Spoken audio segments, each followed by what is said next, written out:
Ladies and gentlemen, welcome aboard the Wright Flyer. This is your captain, Randy Wright speaking, and as always, I'm joined on our state-of-the-art radio program by my first officer, Jeremy Grapington. Folks, this will be the final boarding call, so if you please, claim your seats, fasten your seatbelts, kick back, relax, and enjoy the show while Jeremy and I go ahead and delve into the pre-flight checklist, as there really is a lot of news and information to get to before we may fully indulge you with your in-flight entertainment.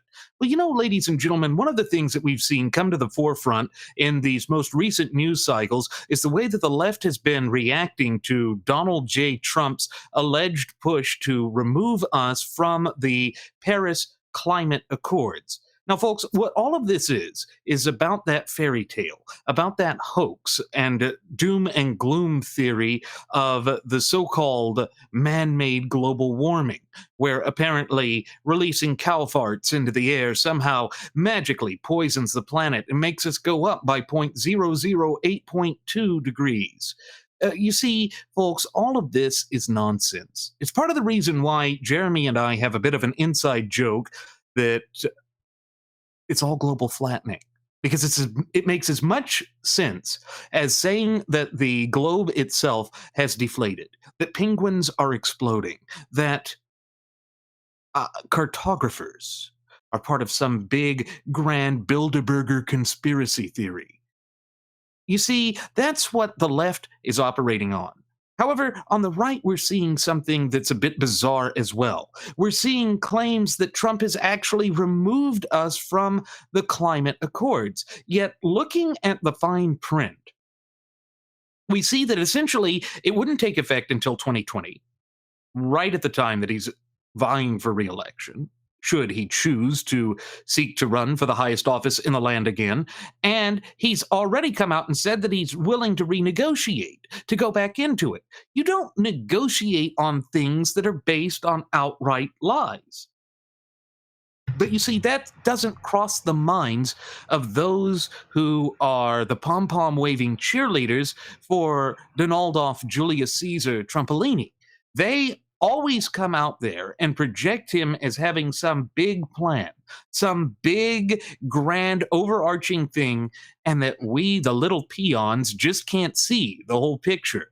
That I've even heard this said, Jeremy, and it's laughable, that what we've become today is a direct democracy, and that we can't have two houses working, and that Trump will have to work in unilateral fashion.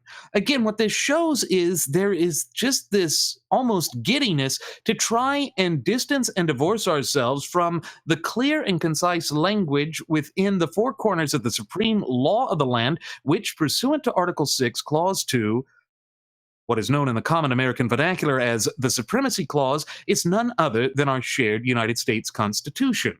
You see, what it is they are attempting to undermine the fundamental pillars and the societal fabric of these United States of America in order to push for some sort of fantasy. The fantasy of global warming, the fantasy of henny penny, the sky is falling unless we institute socialized responses. And, Trump is right in one respect, that this was designed to allow so-called developing countries to continue to develop their coal-burning power plants, to have unfettered access to this, that, and the other. But this whole idea that we would renegotiate it, this whole idea that we would even pay lip service to something that is just a farce, it goes beyond the pale, and it speaks volumes about just how far the left has gone in being able to control the narrative in the land of the free and the home of the brave. And unfortunately, it shows no signs of improving within the foreseeable future, because they believe that they see a light at the end of the tunnel, and that means that their victory is within grasp. Randy, I have a question for everybody. When a person engages in negotiating, what is their ultimate goal? Simple. To get whatever it is, the topic of negotiation, to swing the best in their favor. Hmm. So with the Paris Accords, let's see. the United States is spending billions of dollars funding pretty much third world countries, so to speak, and I refer to them as third world countries because they do not have a constitution like we do, to develop their power infrastructure, to develop their energy infrastructure. See, the idea of renegotiating that is he still wants to do that, but he just Mhm. wants to do it on his level.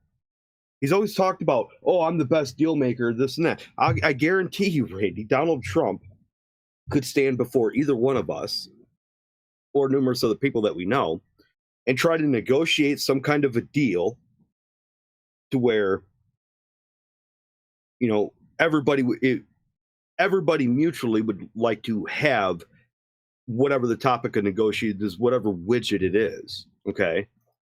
Trump would try to undercut and underbid every single person. Well, he would stand between us or before us, and we would just tell him no.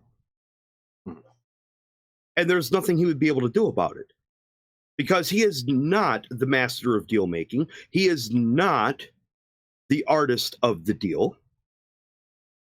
He's not as bigly as he thinks, and his bigly words that he says he has don't exist.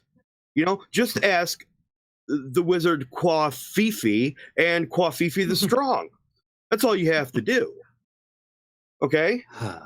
So it comes down to negotiating or renegotiating eventually at a later date something that shouldn't even be on the table to begin with. It ought to strike a chord with individuals that says, wait a second, the Paris Accords and that whole treaty and deal or whatever it was is shouldn't even be involved in it. Why are we going to allow ourselves to, be pulled out and then at a later date, 2020, become re-involved in it again? That doesn't Yeah. make any sense to me. It makes absolute zero sense to me. Here's the thing. Trump doesn't understand what the word negotiate means. In something like this, there is no negotiating this. You pull out and you say, you know what? That's dead to me. It's persona non grata. People could take it personal all they want. I don't care. We're not going to engage in it and be done with it. But Yeah. that's not what he said. He wants to revisit it later on. Why? Because Well, it's not the way he wants. It's not operating the way he wants it to operate. He wants things to operate the way he wants them to operate, which means he wants to be, the golden quaff of the world. No. Sorry, Hitler tried that, and look what happened to him. well, the other thing that comes up to mind with all of this is that, we know that his daughter, Ivanka Trump, Hmm. believes in the hoax of so-called man-made global warming. We know that Jared Kushner believes in the hoax of man-made global warming. As we pointed out, the Supreme Counselor there in Stephen K. self-avowed Leninist Bannon had attempted to change the biodome program into nothing but global warming. You Hmm. see, there are these just relentless patterns. They're undeniable patterns that keep rising to the surface with the people that he surrounds himself with. And recall that one of the things that everybody kept harping on and kept saying that part of the reason why they were supporting his bid for the White House and ultimately pushing for that tyranny of a false unity was because he was going to drain the swamp, that he was going to get rid of the detente wing of the gutless opposition party or GOP, that he would not engage in politics as usual, that he would shake up the nation's capital over there at Washington, D.C., and also that he would put America first. Now, yes, that is the line that he's walked with respect to the reasoning that he decided to pull out of the Paris um, climate accord. But the thing that comes to my mind is when you sit there and say you're willing to renegotiate it, I almost think that this is a bit of nepotism where he's trying to throw out a bone to Ivanka to say, Hmm. look, I'm not going to completely deny that there is this hoax of man-made global warming, and that that good priest of it, Owl Gore, OWL Gore, has brilliant knowledge with respect to this. You see, what it comes down to is our government is operating in a fantasy land.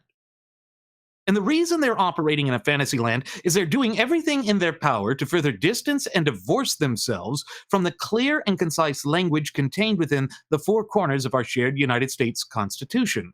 And of course, that is something that we have encountered in generation after successive generation. And we see that both of the two mainstay political parties are committed to ignoring the Constitution. And part of what with all of this Paris climate accord, when you stop and think about it, it was not constitutional. Treaties are supposed to be entered into with the advice and consent of the Senate. Well, Mhm. when Barack Hussein Obama did this in the height of his second disastrous term in office, he didn't seek advice and consent from the Senate. He acted with carte blanche. He attempted to act in unilateral fashion. And that's part of the problem that we've been encountering within the upper echelons of the federal government for far too long now. They keep operating under this erroneous belief that they don't have to trace their governing authority back to a power that was specifically enumerated into them by the Constitution itself. And I think that that is part of the problem that we keep running into. It's that people are looking to try and see the government as some sort of an end all be all solution for the cornucopia and plethora of problems that we are facing, both as a nation and people. But when we go back to the writings of our founding fathers, when we go back to the foundational documents of this once thriving and flourishing representative republic and vibrant community of popular sovereigns of ours, we see that our founding fathers viewed the federal government as nothing short and nothing more than a necessary evil. Unfortunately, we see that there's just this great rush, this great push to try and force us to come to the government on bended knee. I believe that global warming is perhaps one of those great embodiments, perhaps the best embodiment of that dark and twisted machination known as the Cloward and Piven principle. Remember that those were those two egghead academicians from Columbia University who, back in the 1950s and 60s, wanted to establish a permanent entitlement state to work in tandem with that out of control leviathan of an administrative state, thereby overwhelming a system that government created in the first place, forcing the American people to feel as though all hope was lost and that they would come to the government on bended knee, asking the government to provide a solution for a problem that government instigated or created in the first place. And I think that's what we're seeing here as well, Jeremy. You mean like the knight in coiffus armor coming to the rescue? See, this is the problem we have, Randy. You made the point of this treaty was entered into without the behest and advice and consent of the Senate. Therefore, it is illegal for the United States to even be engaged in it in the first place. Now, see what Trump needed to do, instead of going over there and say, oh, we're going to pull out and we're going to do this and that and everything else, he didn't even have to go over there. He didn't have to waste taxpayers' dollars to fuel his jet to even go over there. Why? All he would have had to do was sit in the Oval Office or go to the Rose Garden, make a statement. The United States is no longer involved in the Paris Accord because we had no right to be there in the first place. And any and all congressmen in both houses that want to capitulate to that still, you might want to start seeking another line of employment because, well, I'm bigly at setting up PACs and lobbying and primarying people against other people who don't do what I want them to do. Just ask Ted Cruz and ask other people. Yeah. See, And it's that simple. It's that simple. We have come to a point to where there's this reckless abandon of our uniform rule of law that the president and people in Congress think they can just do whatever they want. They think they're above the law. Now, again, did he get us out? Yes. But there's that caveat. We're going to renegotiate and get back into it. Thing is, it cannot legally exist to begin with. Our involvement is legally void, period. Right. So why And even go back into something that we don't even have the legal authority to be involved with in the first place? yeah, good But question. here's the other question. Here's the other question. Why is it that we don't hear people talking about him building the wall anymore, or bringing jobs back to the United States, or any other campaign promise that he said he was going to do? What happened to all of those? They just they disappeared. You know what happened, Randy? I bet that they were put on little placards, little signs. Hello, my name is Build the Wall. And it was plastered onto one of those penguins, and that penguin exploded. Oh, I'm sure. You know, it's interesting. One of the other things that we can take away from all of this is that there were some of these multinational corporations, such as General Motors, Mhm. such as General Electric, companies like that, they were sitting there saying that if we pulled out of the Paris Climate Accords, that this would be disastrous for American jobs. Because they were sitting there trying to say that this would hamper the push for green energy. That green energy would create new jobs in the land of the free and the home of the brave. But I have yet to see how that really comes into the case. I don't see Tesla hiring the amount of people that the big three do in the United States. I don't see how green energy is going to do anything for those coal miners who have lost their jobs. And remember, folks, that part of the reason that Trump was able to resonate as loudly and as strongly as he did throughout the Rust Belt in this country was he convinced those people that he could get their jobs back. That's exactly what Jeremy was mentioning right there. And unfortunately, I don't think it's going to work. I think that when he sits there and comes up with these things like that hybridized infrastructure stimulus spending package, that Mhm. is going to hurt the economy. Then, with his tax proposals, such as getting rid of itemized deductions and getting rid of the ability for you to deduct your state and local taxes from your federal taxes, guess what that creates, ladies and gentlemen? That creates taxation without representation. Stop and think about it. Are you really being represented by having to pay double taxes? I thought double taxation was a big no no. Unfortunately, we see that double taxation is something that we have encountered time and again ever since the ratification of the 16th Amendment. And we do have a problem with a federal government that continues to ignore the clear and concise language contained within the four corners of our shared United States Constitution. Again, folks, it's as we have stated so often here at Radio Aviation Excellence, the Wright Flyer, it's that any time and every time that we distance and divorce ourselves from the Constitution, that is when we begin to encounter these problems. And it shows no signs of improving within the foreseeable future. And of course, the frothing at the mouth Fabian socialist leftists are just going to sit back here and think, aha, they're going to think we have a gotcha moment. They'll try and sit there and say, I've already heard it peddled on some of the various news outlets, folks, that the vast majority of American people support stopping global warming.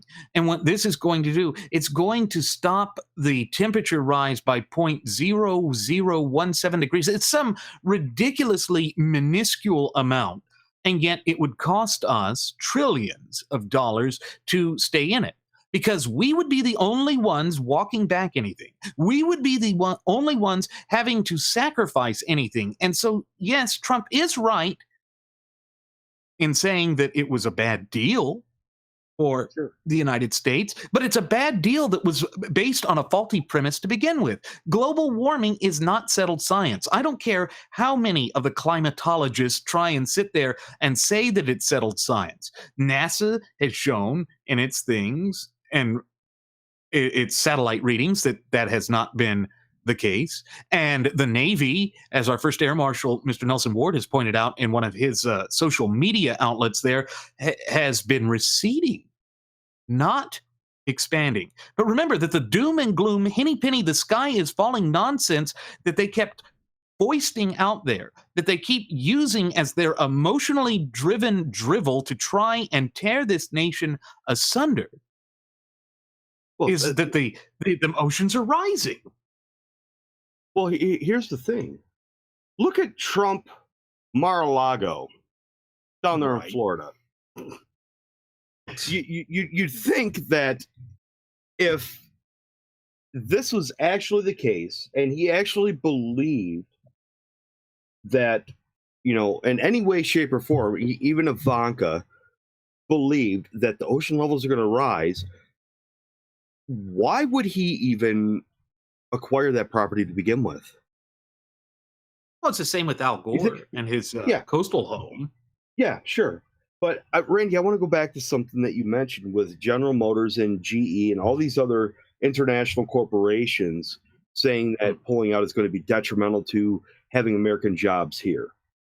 If we don't have the Paris Accord, climate accord, it's going to make it more difficult to create jobs. Here's the thing: was it difficult for Henry Ford when he created the Model T and when he created the assembly line?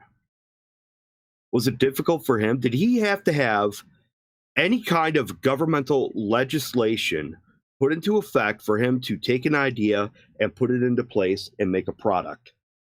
No. No. No. So why does General Motors, why does General Electric, or any of these other international companies now that have expanded globally, why do they have to have any form of any governmental regulation from or legislation from any government whatsoever in order to take an idea, put it into production, and make it work? They don't. They absolutely don't. Why? Because American ingenuity Hmm. and the invention is the mother of all necessity. All that comes into play. All of that comes into play. I'm sure the guy that created the bungee cords, was thinking, gee, I hope that the government actually makes some kind of legislation or enters into some kind of treaty. That way I can, slaughter and murder a whole bunch of rubber tree plants down in South America in order to make my bungee cords. That would just make things that much more expeditious and exciting to do. Yeah. Really? Really? I mean, Yeah, I don't.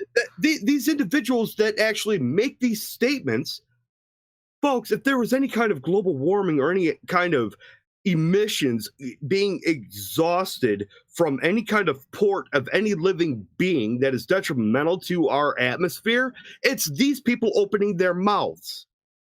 Yeah. People Well, like that should not be doing the things that they're doing. no, of course It's not. that simple. It really is. And, what it comes down to is that they are the ones that have started to believe that there's only one way to get things done in this world. And they are one of the ones, and some of the first ones, to come forth and view the government as some sort of an end all be all solution. And, we've oftentimes reiterated this on previous episodes of our state of the art radio program that just nothing could be further from the truth. That when we engage in that kind of drivel, and when we engage in that kind of nonsense, it undermines us from within. And unfortunately, they don't care about that. This is not something that crosses their minds. They have an ulterior agenda, an ulterior motive. But what's so interesting is that they'll talk about the detrimental impacts of the Paris Climate Accords within the Trump White House, but they don't talk about the kinds of losses that getting rid of itemized deductions would cause on individuals throughout this country. Again, part of the problem here is that we're disregarding the original tenets of federalism. In other words, the proper interrelationship between the federal government and those of the respective several states.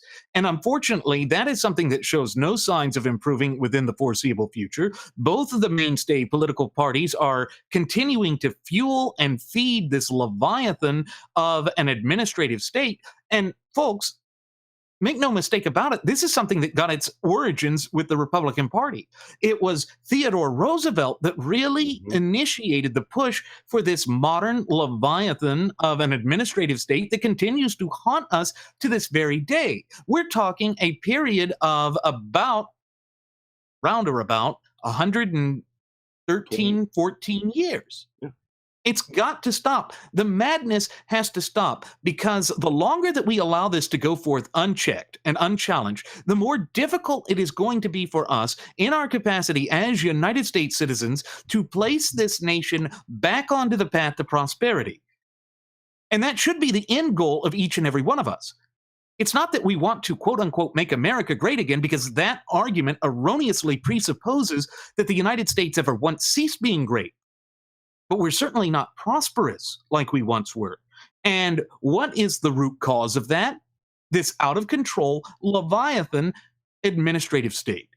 And the longer they keep churning this over and over again, repeating the same course of conduct, respecting or expecting a different resultant outcome, that is the clinical definition of insanity. That is where the upper echelons of the political elites in this country are right now. They believe that they can act with carte blanche and ignore the hopes, dreams, and dare I say, future aspirations of the true ultimate wielders of popular sovereignty in this once thriving and flourishing representative republic of ours, we the people. And it's got to come to a stop, because if it doesn't, then we lose our rights. And Jeremy, as you have so oft times reiterated on previous episodes of Radio Aviation Excellence, the Wright Flyer, without our fundamental and inalienable rights, which were endowed to us by our Creator, who happens to be none other than the God of nature himself, we are truly left with nothing. Yeah, that's what it essentially comes down to. Now, all these people that are looking to the government to save them, or looking, no matter what side of the political aisle they're on, they're all the same. Mhm. It's all the same group of people. So I've come up with a name for them, Randy. We're going to call them the Waffen MAGA. You know, like the Waffen SS, but the Waffen MAGA. That's what we're going to call them. Because, see, they steal terms from each other all the time. You know, he's a snowflake. No, you're a snowflake. Stop. What the hell is a snowflake? A real life, genuine snowflake in its original capacity and form ever done to anybody else to warrant that kind of insult? Snowflakes, and naturally, original snowflakes, the ones that fall from the sky because water crystallizes and gives them each individual distinct features. See, this is the problem with them taking stuff and bastardizing it to insult other people because they don't get their way, or they don't want to toe the line that other people want to toe. This is why I call them the Waffen MAGA, and we need to take the term snowflake back. Why?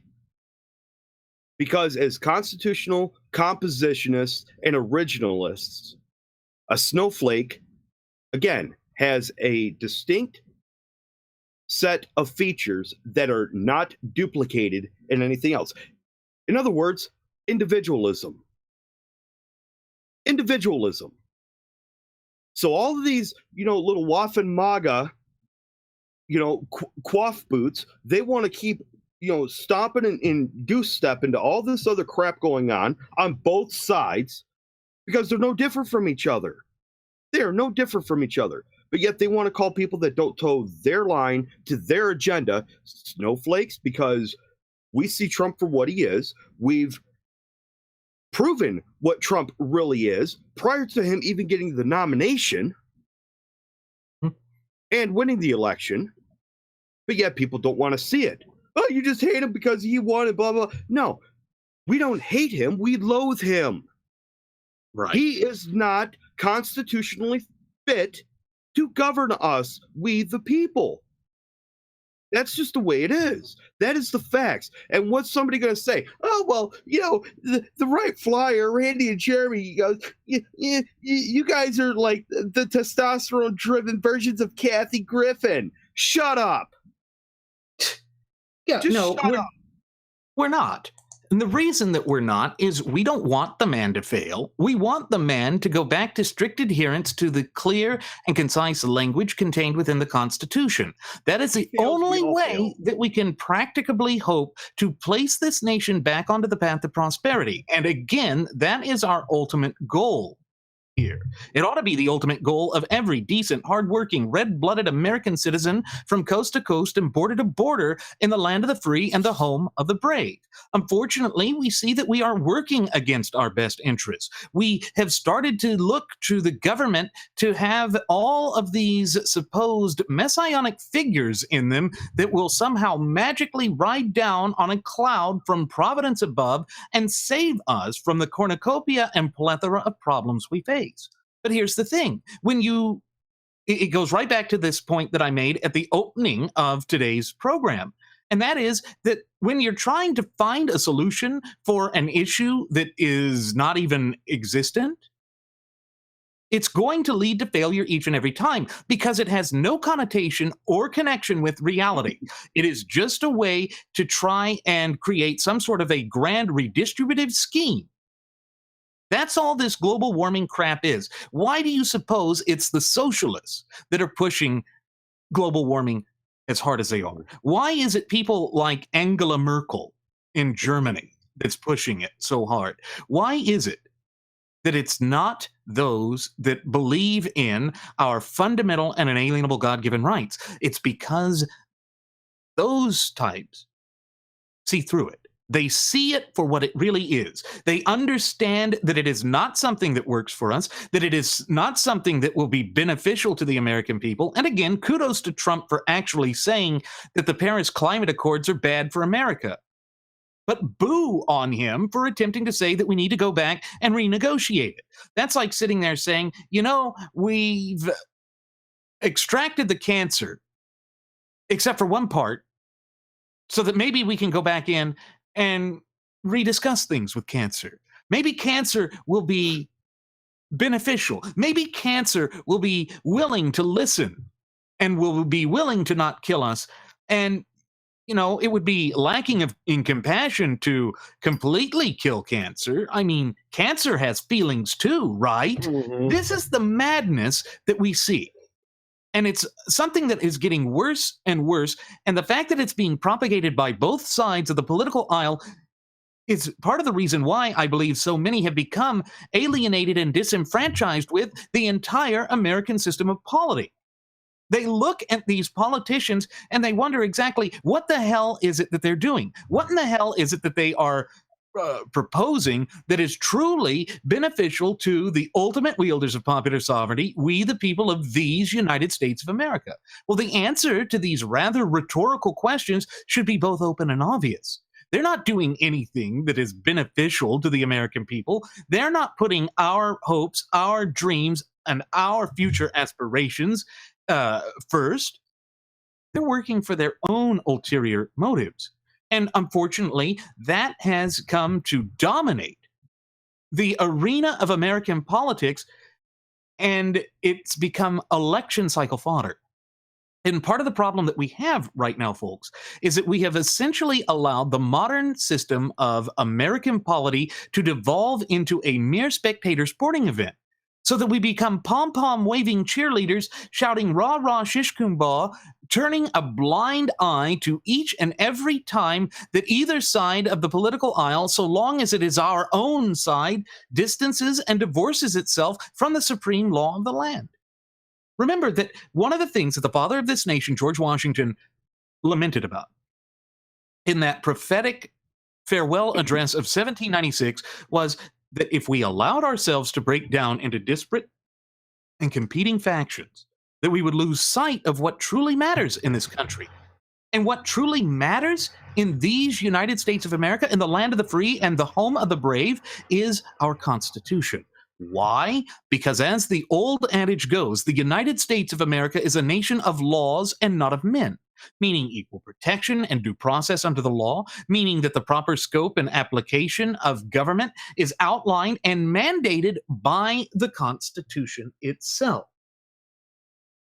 See, this is why I've always said, Randy, that I don't have any allegiance to any party. Right. After 2008, I voted for McCain in 2008. It's because that's just the way I've always voted. Oh, he's a Republican. I vote straight party ticket, blah, blah, blah. And I've shared this before. I worked the polls, came home. I was up at 5 o'clock in the morning, came home after the polls closed down. I ended up falling asleep, long day. I wake up 3, 4 o'clock in the morning and see on the news that McCain is telling people that Obama is not such a bad guy, that he's conceding the election to him because he's not going to be bad, and he loves America, blah blah blah. I puked. I vomited. And it was at that point in time, that moment in clarity, to where I decided no more. No more. Why should we, the people, continue to feed the coffers and inflate the egos of individuals just because of a letter next to their name?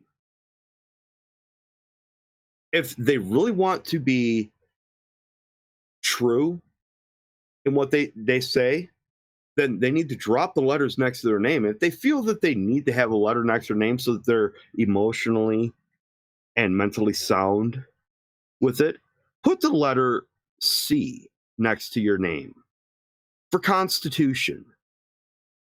Because really, if we put any allegiance towards anybody or any party above our allegiance to the Constitution, that right there is a statement of forfeiture of your rights. You are willing to sacrifice your rights and liberties because these people are going to make you feel safe. You talked about people's feelings and emotions. Yeah, screw emotions and screw feelings. I want truth. I want what's right. I want things done the way they're supposed to be done in accordance of the Constitution. Period. There's Mhm. no other way around it. And people that don't want to capitulate to that, and they want to subvert that and try and twist it. Oh, we're going to make America great again. All my WAF and MAGAs, repeat after me. I am the Golden Quaff and I will bow to you, blah, blah, blah, blah. Shut up. Right. I don't What? want to hear it. Yeah. Either follow the Constitution or get the hell out of the way and let those of us who look at the Constitution and revere it for what it is as the supreme law of the land, to where it will not be utilized to deride or infringe upon the rights of others. Right. And, part of the problem is I think that we have just encountered in generation after successive generation this push to essentially bastardize the way we think about things, to try and rewrite history, to try and create a type of collectivist thought process, a hive mind, for lack of a better term. And that has just been dominating the ivory towers of academia from coast to coast and border to border in this once thriving and flourishing representative republic and vibrant community of popular sovereigns of ours.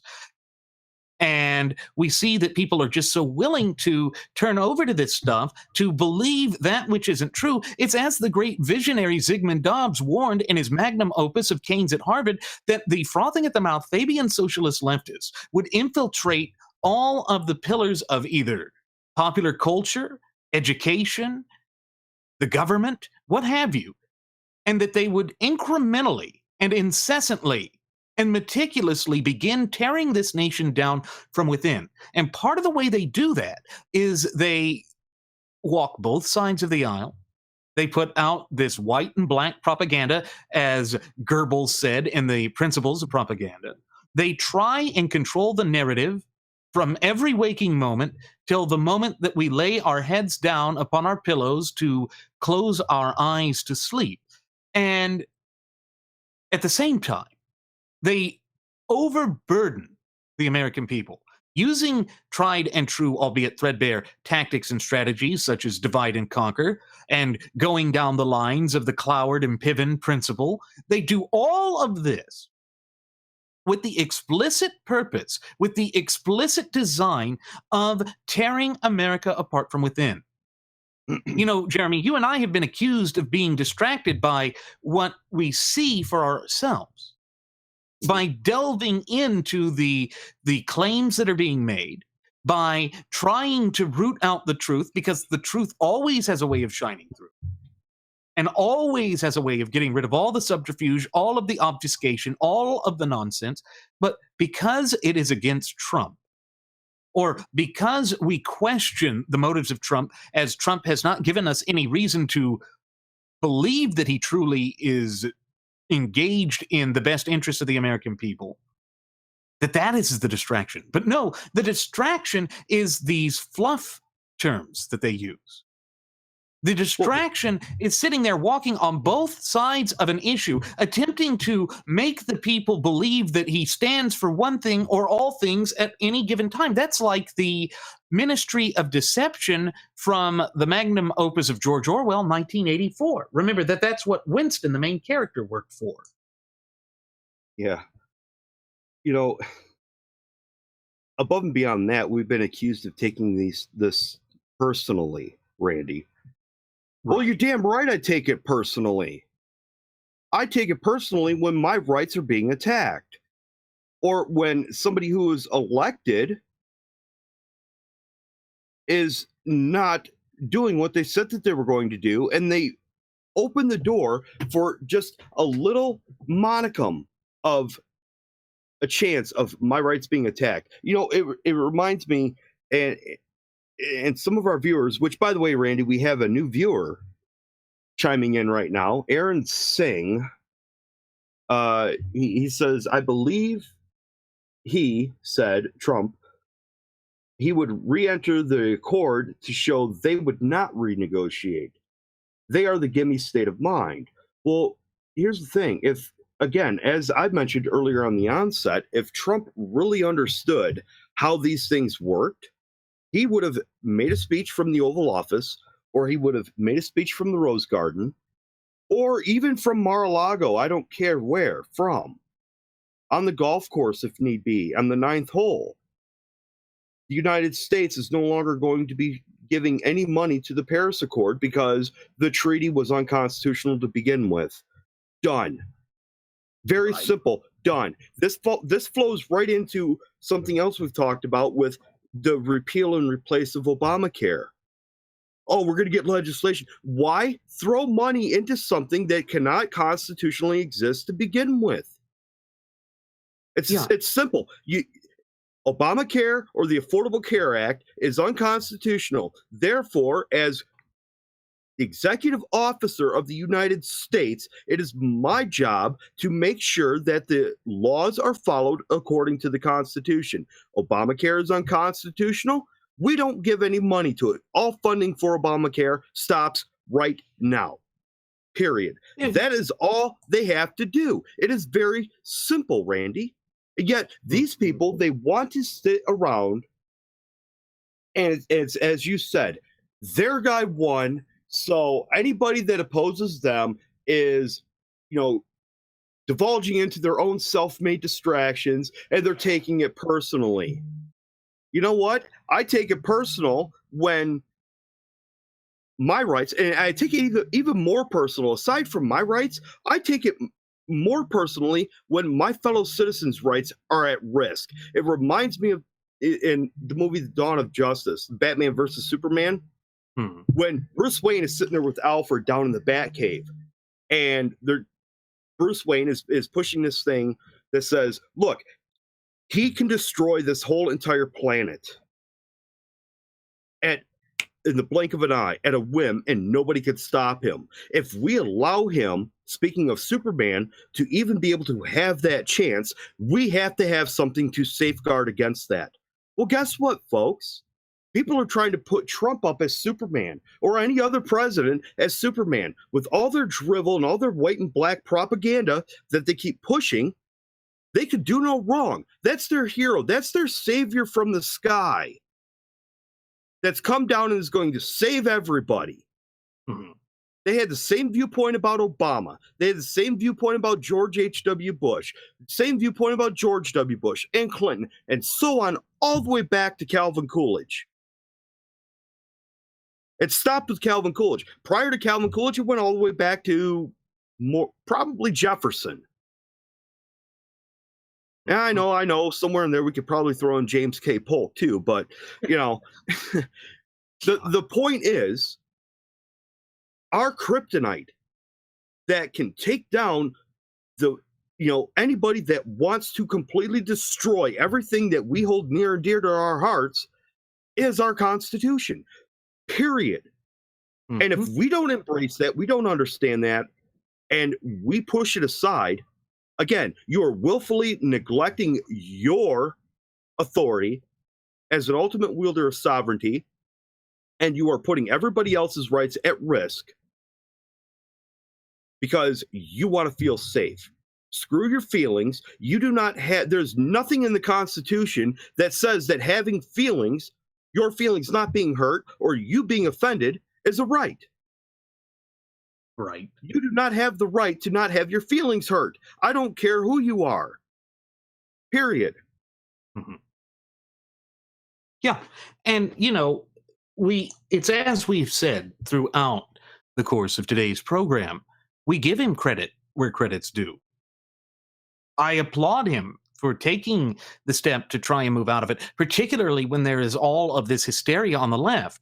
The frothing at the mouth Fabian socialist leftists do hate the United States. There's no question about that. They have shown it in generation after successive generation, and they're not about to stop now. But I'm a bit worried because, okay, let's say it is there to say that it would show that they were not willing to renegotiate.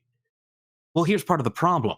When you start negotiating in things that aren't real, it gives them the power to claim credibility again. Doesn't mean that the American people will accept it. But when it comes to international commerce, and when we're starting to have trade disputes and trade wars, yes, folks, that will come back to harm us. Yes, I want to see America strong and robust again. I would love to see American manufacturing come back.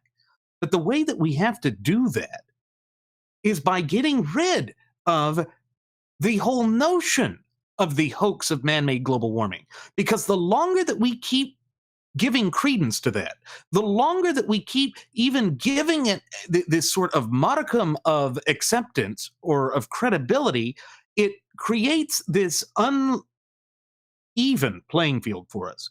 And it means that these charlatans that are pushing this grand redistributive scheme will stop at nothing. It means that they will continue to bludgeon us. The idea here is that the strongest position we can take is the one that is contained within the four corners of the supreme law of the land, the United States Constitution. Remember, this was a quote unquote treaty. That's not even technically a treaty because it was not entered into with the advice and consent of the Senate by Barack Hussein Obama. Jeremy was right when he was saying that the best thing that Trump could have done with this, what would have really earned our our applause and praise rather for him in this respect, would be for him to take that stance of we're not going to support it. We Because it was not constitutionally based. You see, that is the way that we begin to unlock the chains and shackles of all of these duplicitous things that have been implemented in such a form and fashion as to lead us astray. The way that we really get back to a modicum of credibility with government and a modicum of sanity with government is that we reject these things that are done in an extra constitutional fashion or are unconstitutional on their face, and we go back to strict adherence to the clear and concise language within the four corners of our shared United States Constitution at all levels of government. Now, this isn't us trying to mistake the Constitution for perfection. It's not us trying to be idolaters to the Constitution. Because again, it's as the old adage goes, the United States is a nation of laws and not of men. The one thing that unites us both as a nation and people is the supreme law of the land, that be our shared United States Constitution. And unfortunately, for generation after successive generation, both sides of the political aisle and moved us away from that. But yes, Trump was right to get us out of the climate accord. But the question is, was he really serious about it? I'd love for him to be. I still have my own fears, and maybe that is my own weakness showing through here. Maybe that's my own bias showing through here. I'm perfectly ready, willing, and able to admit that. I'm not going to go out there like Kathy Griffin and hold up this disembodied, beheaded, ugly thing that's just an anathema to humanity. That's not what I'm about.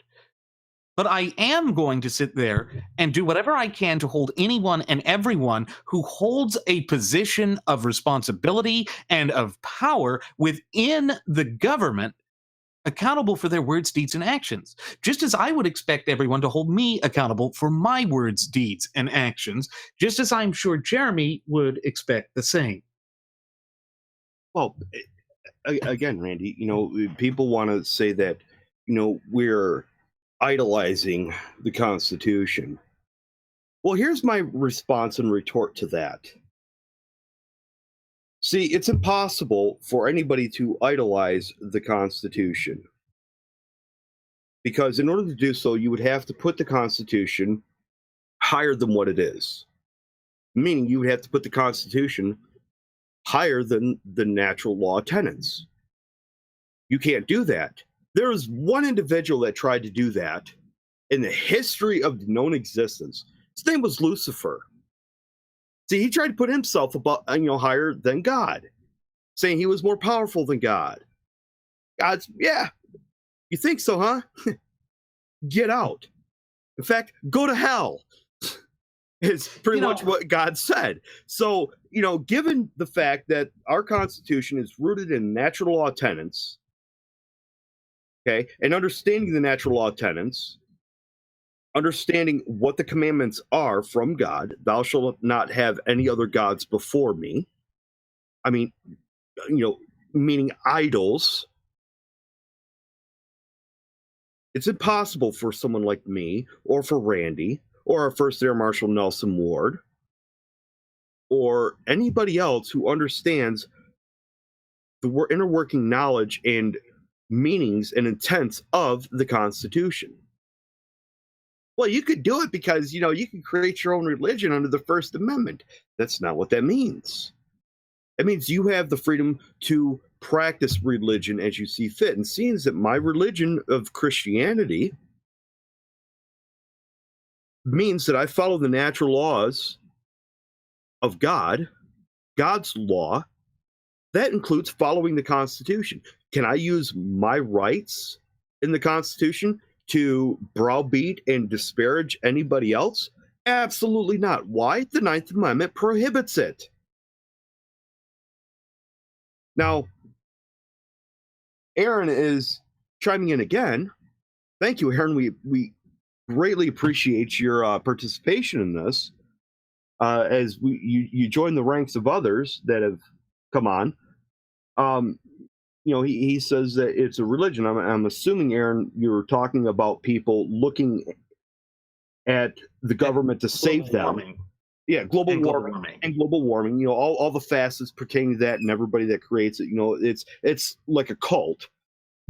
So he asks, how do you pacify those that are attacking the government to force it to do more than what it's supposed to do? Well, the government is given a specific, detailed enumeration of what they can and cannot do, both in Article 1, Section 8 and Article 1, Section 9. And at the state level, Article 1, Section 10 is basically that combined list for the state levels, or for the state governments.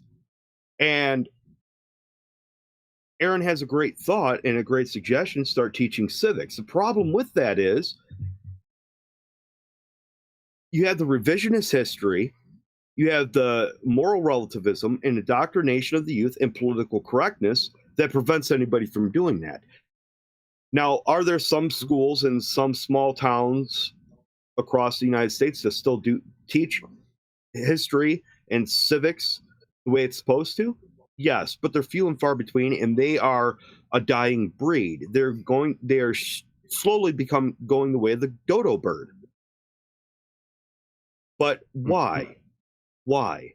Because we, the people as a whole, have sat idly by when we've bought into all of this nonsensical drivel of, oh, we're going to do this, we're going to do that, we're going to drain the swamp, we're going to do this, we're going to, read my lips, no new taxes, all of these things. Incrementally, slowly but surely, it has eroded away our authority. We have been giving up our authority to hold people accountable in small doses to where we don't even realize it. It's kind of Mhm. like that old saying, you know, you put a pot of water on the stove and you put all the frogs in the pot. You don't wait till the water boils before you drop the frogs in because they'll all jump out. You put them all in there to where they're all nice and calm in the water, and then you bring it to a boil and it slowly cooks them. That is what's happening with our constitutional rights and our authorities as the ultimate wielders of sovereignty. We've been all Mhm. put into a pot of water that's been brought to a rolling boil, Mhm. and we've And become complacent. We've become complacent, and we've become nostalgic due to complacency. Well, I wish it was, this isn't the country I would envision my children growing up in. But, say la vie, I can't do anything about it. That type of defeatist attitude is why we have a continuous in perpetuity of the things that are happening. Right. And the other thing that comes up here is when he asks, how do you pacify these people? That's the thing. These people cannot be pacified. They're the type that if you give them an inch, they'll take the whole damn country. Sure. This is part of the reason why we have to once again remember that we are a constitutionally endowed federalist representative republic, not a democracy. I know that that term democracy gets thrown around willy nilly in loose knit fashion, and it's always wrong. Because it's as Benjamin Franklin so aptly had defined democracy as that of two wolves and a lamb voting for what's for lunch. Well, the lamb is going to lose each and every time. That Mhm. creates what is known as a tyranny of the majority. You see, what is so great about a republic is that it recognizes the sovereign authority of the individual popular sovereigns, and it works to protect their fundamental and inalienable God given rights. And so, what we always have to be exceedingly careful about, particularly when we're going into things like this stupid Paris Climate Accord, is we have to keep in mind what it does to our rights, how it is impacting our rights, whether it is being detrimental and deleterious to them, whether it is undermining them. And yes, you're right, it needs to get back into the form of civics education in our institutions of education from coast to coast and border to border. It needs to get back to where we, in our capacity as United States citizens, stand shoulder to shoulder in solidarity and unity and put our collective foot down and say enough is enough. Because what has happened, as Jeremy was alluding to just a few minutes ago, is that we have allowed the government to become something that it was never originally intended to be.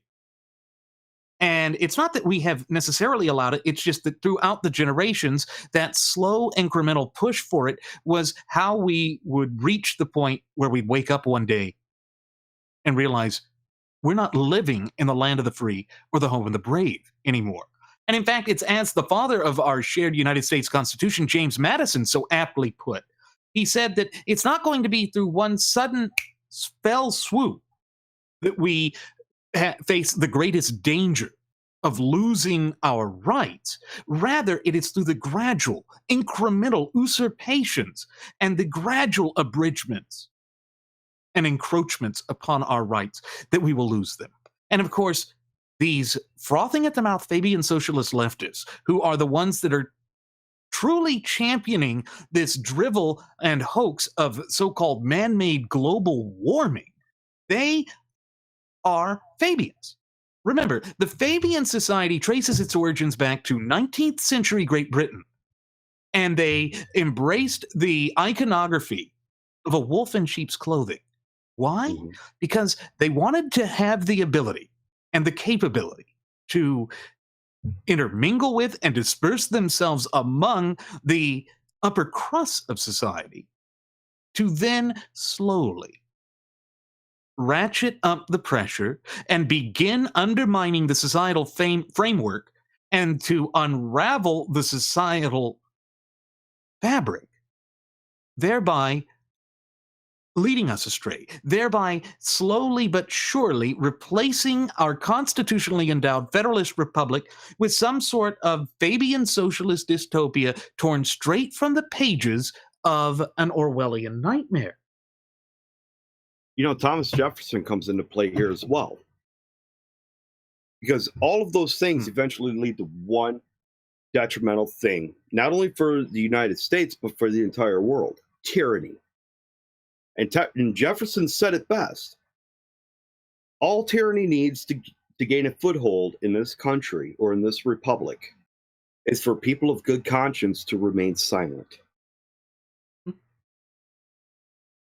See, when we choose not to hold people accountable and according to the Constitution, we choose to remain silent.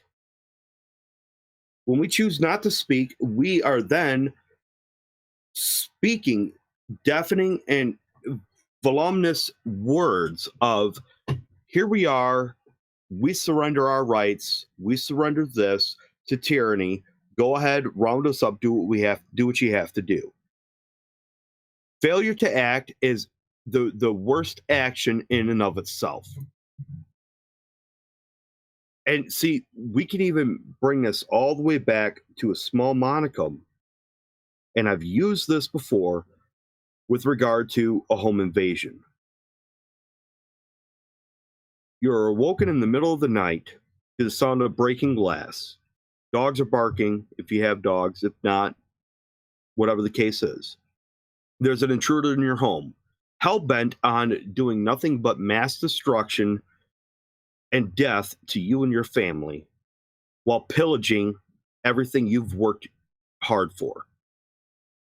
What do? Do you cower in your room, call 911, and just hope and pray that in certain cities with a response time of 18 minutes, somebody gets there in time to catch the individual? Or do you take action and do you defend yourself and your family? See, that translates into a larger picture. When you have individuals that have usurped and violated the Constitution for their own agenda, to create their own havoc and their own detriment, are you going to sit back and, oh, I'm going to write a letter to my senator? That's fine.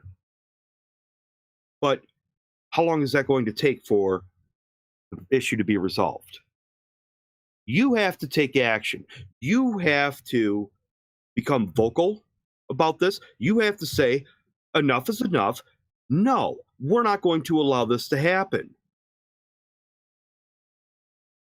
And a lot of people, and a lot of people, I'm gonna nip this in the bud right now. A lot of people will say, "Oh, he's advocating for the overthrow of the government." Absolutely not. And I'm not advocating for anything else. I'm not advocating for people to go out and act maliciously. Why? Because it would be counterintuitive to following the tenets of natural law, which is the foundation of our Constitution. You cannot use your rights as a form of petitioning your government for redress of grievances to violate the rights of even those individuals who are violating the Constitution. You cannot do that. You know, Aaron brings up another good point. Aaron brings up another good point. He says a lot of the problems is that with the law and the land, and I'm paraphrasing here, that when we have a Supreme Court that sits there and believes that it's a secondary legislature, it means that it can be violated with carte blanche. He's right. There's a reason that we have the separations of power included within the Constitution. It was to prevent one single branch of government or one single entity from having the ability to act in unilateral fashion. All of that was designed as a safety valve to prevent the roots of tyranny from ever taking hold in the land of the free and the home of the brave. But unfortunately, since the time of Theodore Roosevelt, who went forth and said that the modern industrial society in which we live completely antiquates the notion of limited government and the Constitution, we have been steadily, incrementally moving faster and faster away from the Constitution. That's why we have it to where the law of the land is being ignored. It's why we see that neither one of the two mainstay political parties is actually even paying lip service to abiding by the tenets contained within the Constitution in strict fashion. It's because they don't believe in it anymore. They believe that they have carte blanche to act however they see fit, to drive a wedge into the body politique of this once thriving and flourishing representative republic of ours, thereby hoping that we tear out each other's jugulars. Think about it for a moment, folks. Are we not more divided at this juncture in our nation's relatively brief yet illustrious history on the face of God's green earth than we have been at any other point in our nation's history, save for the year 1860? I know that this is something that we brought up before. I know that this is something that is discussed in certain facets of society. But there really is something concerning about that, because that was the year before we tore ourselves asunder and plunged ourselves into the bloodiest conflict that had ever engulfed this country. In the American Civil War, we annihilated 2% of our population. And yet, there is all of this effort by those that would engage in the subterfuge to obfuscate the truth, to try and whitewash our history, to try and erase what was there. And again, I'm reminded of that old adage of those who fail to learn from the mistakes of the past are doomed to repeat history. I think if we're not careful, this sort of madness, this sort of chicanery is going to rise anew in the heart of the land of the free and the home of the brave, and I don't think we can afford it. Can you imagine if we, in wholesale fashion, just eradicated 2% of the nation's population today? It was bad in the Civil War. It was to the tune of over 500,000, almost 620,000, if my Mickey Mouse math is right, and my memory is correct on those figures. Close to it. Yeah. It comes right down to a question that we're going to have to ask ourselves as United States citizens. Are we going to allow these charlatans to continue unchecked, unchallenged, and unfettered in their steady march of undermining all that we hold near and dear, both as a nation and people? Or are we going to say enough is enough? Are we going to get more proactive in the maintenance and safeguarding of our fundamental and inalienable God-given rights? Because when we look at the preamble to the Constitution, we see that one of the things that is clearly lined out or outlined there is that part of the reason that we drafted and ratified the Constitution was to secure the blessings of liberty not only to ourselves, but to our posterity. In other words, for the up and coming generations, and indeed those generations which have yet to be born. We have got to get past this whole idea of thinking as though we are going to just act for instant gratification. I think that's part of the problem that we're encountering with modern popular culture. I think that we have, in a sense, gone down the path of becoming a disposable society. And certainly that is something that arose from the counterculture of the 1960s. That kind of me, what I want is now, and we'll just accept any perversion of everything as a new established norm. Well, we have got to stop doing that to ourselves. We cannot continue to do that to ourselves because we're seeing what the detrimental and deleterious impact of that is everywhere we turn. It's why the twin cancerous doctrines of political correctness and moral relativism have managed to do as much damage as it has. And folks, I don't see this getting better at any time in the foreseeable future. I honestly don't. Well, they're trying to legislate morality. You cannot Blue laws. legislate Mhm. you cannot legislate morality. This is where moral relativism comes in. They are trying to dictate to people how they should behave, how they should act, what social norms and mores that they need to follow. And well, you can't, call a homosexual a fag anymore because it's you know insulting to them. Well, here's the thing, or you can't call them gay because it's insulting, or whatever other nonsensical drivel that they've come up with, all this hate speech. Here's the thing. Again, this boils back down to taking words and phrases and bastardizing them in order to perpetuate an agenda. That's moral relativism at its core. Then, when you want to take things like Aaron brought up, Common Core, Mhm. where you want to have this, it's not even Mickey Mouse math with Common Core. I don't even know what kind of math it is.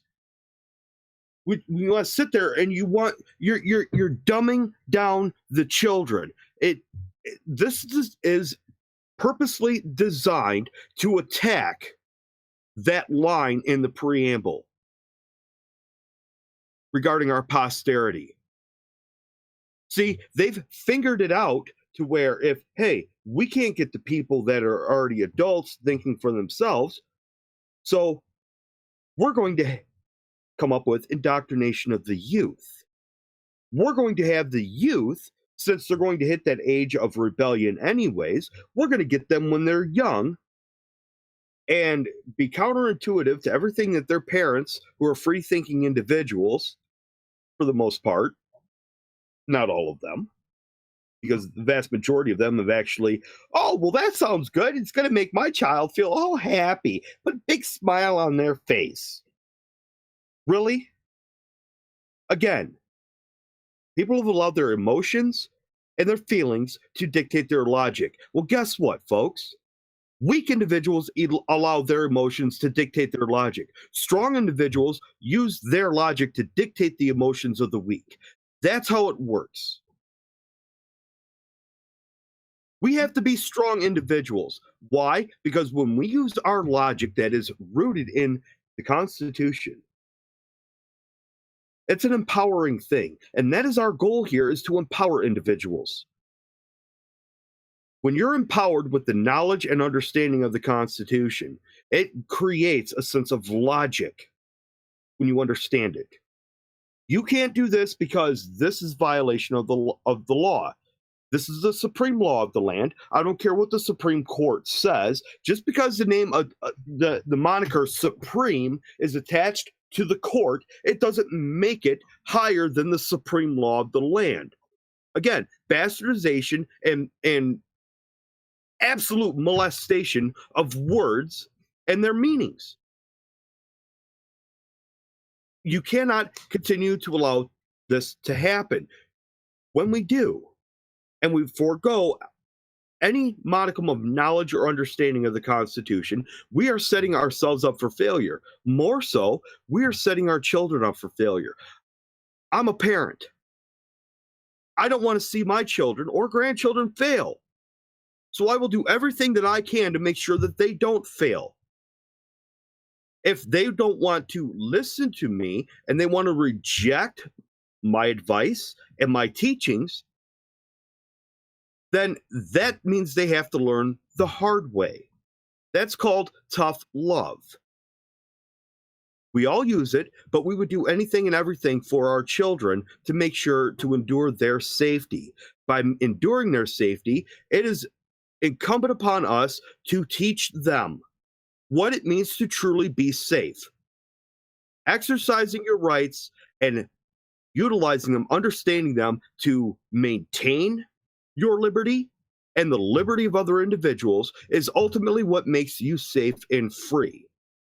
Right. That has all been taken away because of Common Core. That's all been taken away because of indoctrination of the youth, moral relativism, political correctness, and revisionist history. That is the largest hydra. And people say, "Oh, well, Hydra is a mythical creature." No, it's alive and well in this country and the rest of the world. But Mhm. are you willing to be the Hercules to take it down? And you see, the amazing thing is, we, in our capacity as United States citizens, have the best weaponry to accomplish that. The arrow in our quiver of arrows, that it's the strongest thing to allow this, is our Constitution. You see, what was so revolutionary about the formation of the United States is that for the first time throughout the entire course of human events, a nation was founded on the central tenet that the people were the sovereigns. Remember that before that point in time, before the influence of the Enlightenment era, sovereigns were kings. Sovereignty was condensed into the hands of a singular individual. And the reason that the coinage and the currency of nations were referred to as sovereigns is because they depicted the face of the king.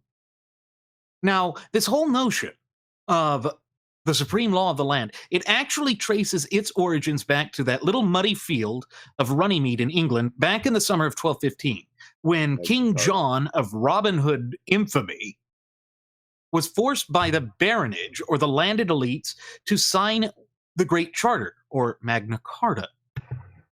In Magna Carta, we saw for the first time this notion of sovereignty shifting away from being consolidated into the hands of a king. This didn't happen in France or in Spain, where they still had absolutist monarchs, where the state was the king and the king was the state. Dictators mhm. go by that kind of logic. Remember, the whole statement from Adolf Hitler was Ein Reich, ein Volk, ein Führer, or one people, one German nation, one leader. Well, in England, that changed. Sovereignty became king and parliament.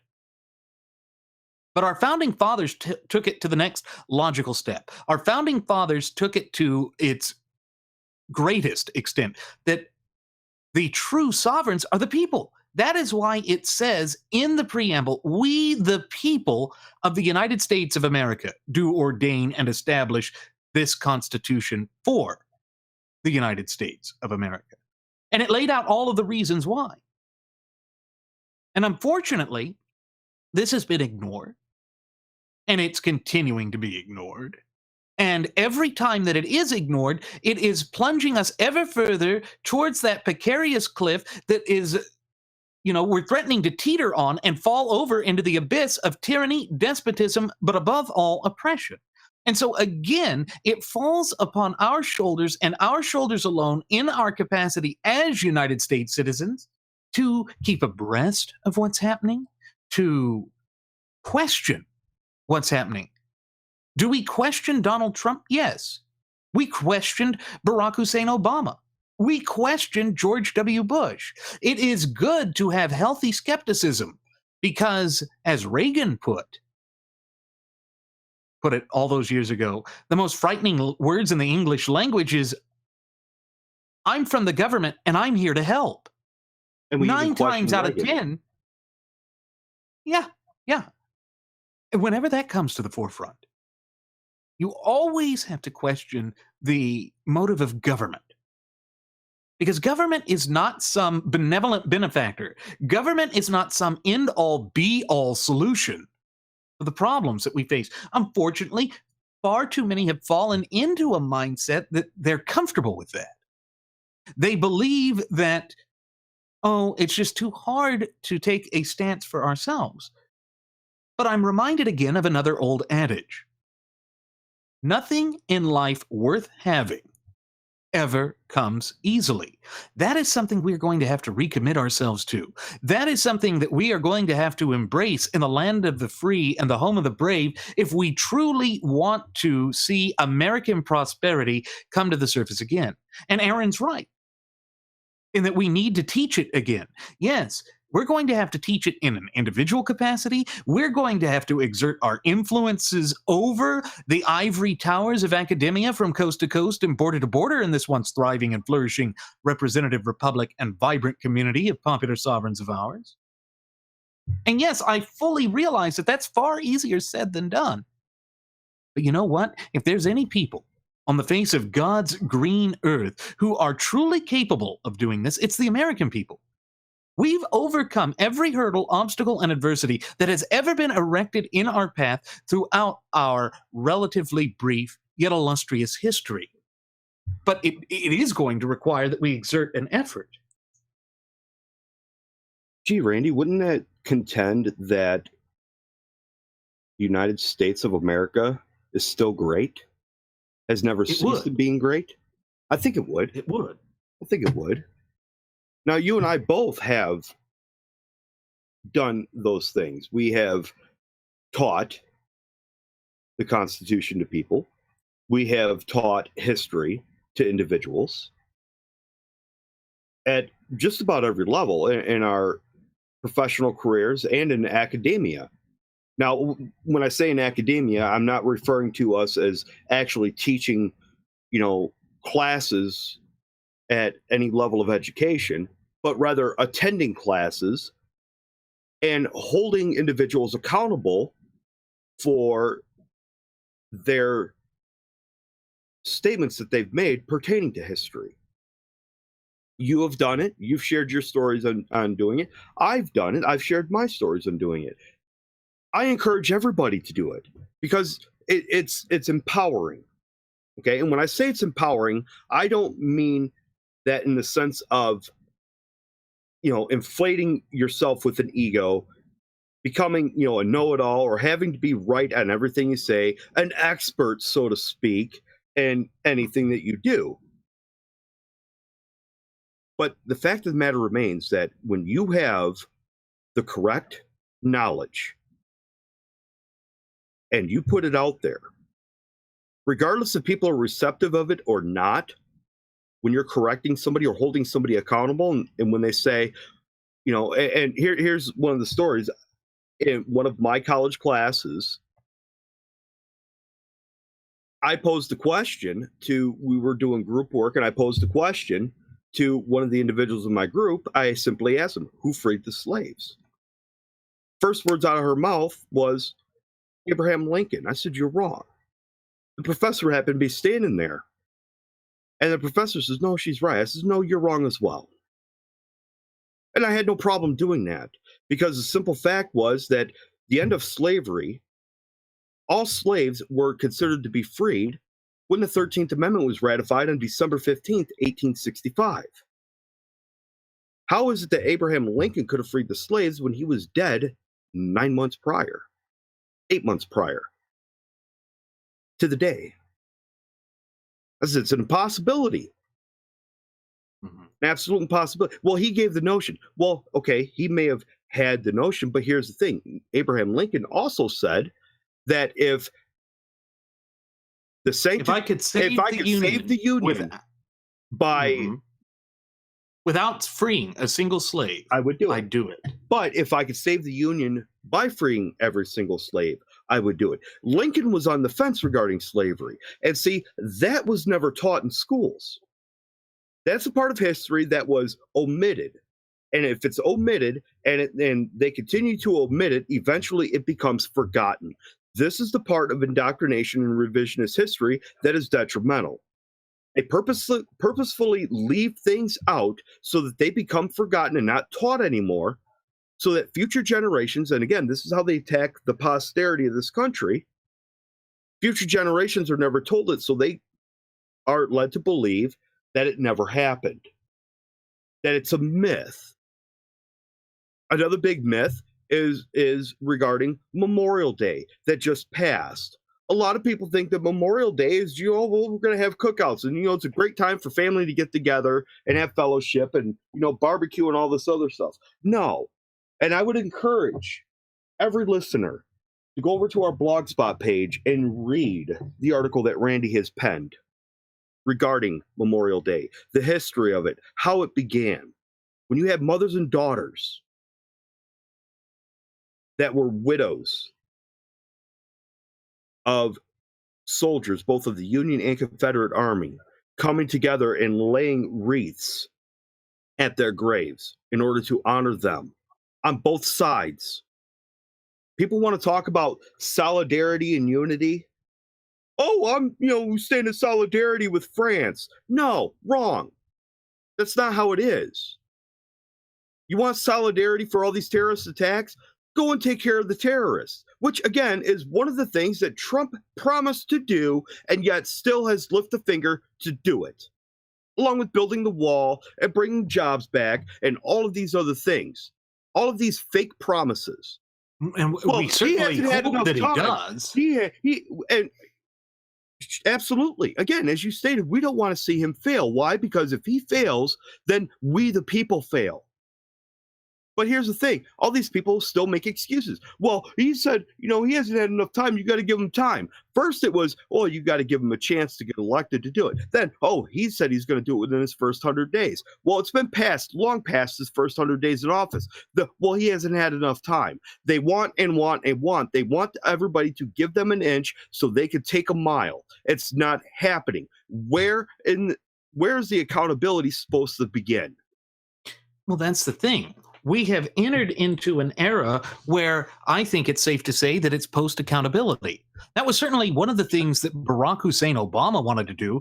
I know that I've mentioned this on previous episodes of our state of the art radio program, in that, remember, he didn't want to call convicted felons felons Mhm. because that's too much of a stigma. We Yeah. don't want to hold anyone accountable for anything unless they are our political opponents. You see, that's part of the problem.